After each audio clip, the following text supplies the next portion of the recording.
तो वैसे लोगों से बचना है। और सब जानता है वो जीतने के बाद कहाँ जाएंगे, पूरा मोहनिया घूम लीजिएगा, 99% लोग कहेंगे, यही कहेंगे वो फिर से बीजेपी में जाएंगे। यादव समाज का क्या झुकाव आएगा फिर बीएसपी के तरफ? क्योंकि जैसे इन्होंने कहा कि यहाँ पर मोहनिया में तो बात बिगड़ चुकी है, लेकिन बाकी विधानसभा सीटों पर यादव समाज तो बहुजन समाज पार्टी ही है, वो तो देवे करेगा वोट इन्हीं को। वो तो आरजेडी और तेजस्वी यादव को अपना नहीं, वो बना रहे हैं, उनके साथ ऐसा कहीं के ज़्यादा नहीं है।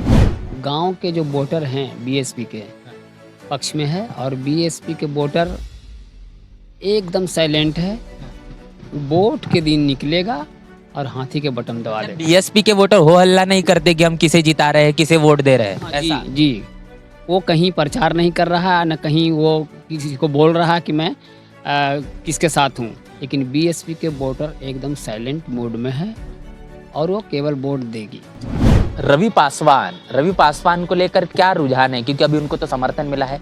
रवि पासवान को लेकर क्या यादव समाज इस बार वोट करना चाहता है उन्हें? आपसे पहले मैं जो लोग उनको वोट करेंगे उनसे हम एक सवाल करना चाहते हैं। वो खुद एक सांसद के बेटे हैं, जिसके पिताजी यहाँ पे 2500 साल से राज किए हों। उनका बेटा नामांकन करने जाता है और मोहनिया में किसी को पता नहीं होता, नहीं चलता। नेशनल चौपाल की चुनावी यात्रा कैमूर के मोहनिया विधानसभा में इस वक्त जारी है। जानने समझने की हमारी लगातार इस बात की कोशिश है कि आखिर मोहनिया विधानसभा या फिर पूरे बिहार में क्या कुछ सियासत चल रही है। तमाम तरीके की जो जातियां है, जो समीकरण है, वो समीकरण किस तरीके से है, लोगों का रुझान किस राजनीतिक पार्टियों को है, या फिर अब विकास का मुद्दा क्या होगा, तमाम मुद्दों को लेकर क्या कुछ सोचा जा रहा है। जो लोग हमारे साथ मौजूद है उनसे हम जानने समझने की कोशिश करेंगे, परिचय आपके साथ रूबरू कराएंगे। सर, नाम बताइए आपका। सम्राट मुकेश यादव। आपका नाम बताइए। जनार्दन कुमार। तो देखिए, अब बात जब आरजेडी की आती है, जब बात बिहार की आती है, तब कहीं ना कहीं आरजेडी और बिहार की सियासत इस मुताबिक देखी जाती है कि बड़ा तबका जो यादव समाज का बिहार में रहता है, उसके माध्यम से तमाम तरीके की जो सियासत की जाती है, उस राजनीतिक सियासत का काफी कुछ असर पूरे के पूरे बिहार चुनाव में देखने को मिलता है। तो इस बार जो मोहनिया विधानसभा में जिस तरीके से चीजें बदली है, वो कितनी असरकार करेगी, वो हम जानने समझने की कोशिश करेंगे। तो क्या कहेंगे हम, जब यहाँ पर देखते हैं मोहनिया विधानसभा में बीजेपी के प्रत्याशी है, लेकिन आरजेडी के जो प्रत्याशी है उनका जो नामांकन है वो रद्द हो चुका है, और बहुजन समाज पार्टी के प्रत्याशी है। तो क्या अब इस विधानसभा के मुद्दे होंगे, और अब यादव समाज का झुकाव क्या न दिखाई दे रहा है? देखिए, आरजेडी का प्रत्याशी का तो नामांकन रद्द हो गया है, और जिसको तेजस्वी जी समर्थन किए, उनके पिताजी भी बीजेपी से ही हैं। और क्या गारंटी कि वो जीतने के बाद फिर से बीजेपी में नहीं जाएंगे। इसलिए हम लोग बहुजन समाज पार्टी को यहाँ पे जिता रहे हैं। और दूसरा चीज़ ये भी है कि जितने भी प्रत्याशी हैं बाहरी हैं, और वर्तमान जो विधायिका हैं उनका काम आप लोगों ने देखा ही होगा, क्षेत्र घूमे होंगे तो कितनी अच्छी उन्होंने सड़कें बनवाई हैं। श्वेता सुमन?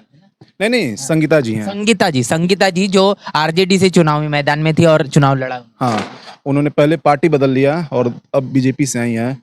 तो इसलिए अब यहाँ पे बीएसपी से लड़ रहे हैं ओम प्रकाश दीवाना जी, और उनका जीतना तय है। तो ये बात हम समझने की कोशिश कर रहे हैं कि यादव समाज की जो इस बार की जो भूमिका होगी मोहनिया विधानसभा में, वो किस तरीके से होगी। सर, आपका बारे में बताइए, और किस तरीके से इस पूरे चुनाव को देख रहे हैं। पूरे बिहार में लगातार लोगों से बातचीत आप कर रहे हैं, लोगों के बीच जब जा रहे हैं। जमीन में हम गांव-गांव घूम रहे हैं। गांव के जो वोटर हैं बीएसपी के पक्ष में है, और बीएसपी के वोटर एकदम साइलेंट है। वोट के दिन निकलेगा और हाथी के बटन दबा देगा। बीएसपी के वोटर हो हल्ला नहीं करते कि हम किसे जिता रहे हैं, किसे वोट दे रहे हैं, ऐसा? जी, वो कहीं प्रचार नहीं कर रहा, न कहीं वो किसी को बोल रहा कि मैं किसके साथ हूँ। लेकिन बीएसपी के वोटर एकदम साइलेंट मोड में है और वो केवल वोट देगी। लेकिन जब वोट दिया जाता है तो बड़े बुलंदी से, विश्वास के साथ दिया जाता है। ये साइलेंट और कहीं ना कहीं कोई डर है किसी बात का? नहीं, पूरी संतुष्टि है उन लोगों को कि हमारे बीएसपी ही अब की आएगी और मोहनिया सीट हम निकालेंगे।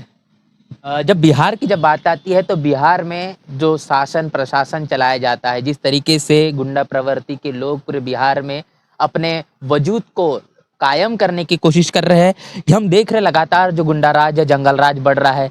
क्या मोहनिया विधानसभा में इस तरीके की तमाम तस्वीरें देखने को मिलती है? तस्वीरें सामने यहाँ भी आई थी कुछ दिन पहले ही। अभी दीवाना भैया एक गांव में घूमने के लिए गए थे, वहाँ पे प्रशासन भेज करके रुकवाने की कोशिश किया गया। लेकिन हम लोग सही हैं जब हर तरह से, तो कैसे कोई रोक लेगा।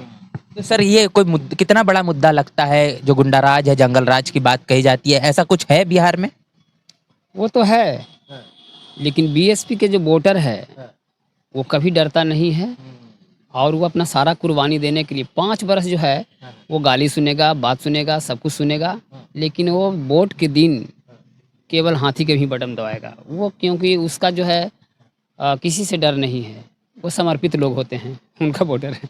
तो अभी यादव समाज का क्या झुकाव आएगा फिर बीएसपी के तरफ? क्योंकि जैसे इन्होंने कहा कि यहाँ पर मोहनिया में तो बात बिगड़ चुकी है, लेकिन बाकी विधानसभा सीटों पर यादव समाज तो बहुजन समाज पार्टी ही है, वो तो देवे करेगा वोट इन्हीं को। वो तो आरजेडी और तेजस्वी यादव को अपना नेता मानते नहीं, वो बना रहे हैं, उनके साथ ऐसा कहीं के ज़्यादा नहीं है।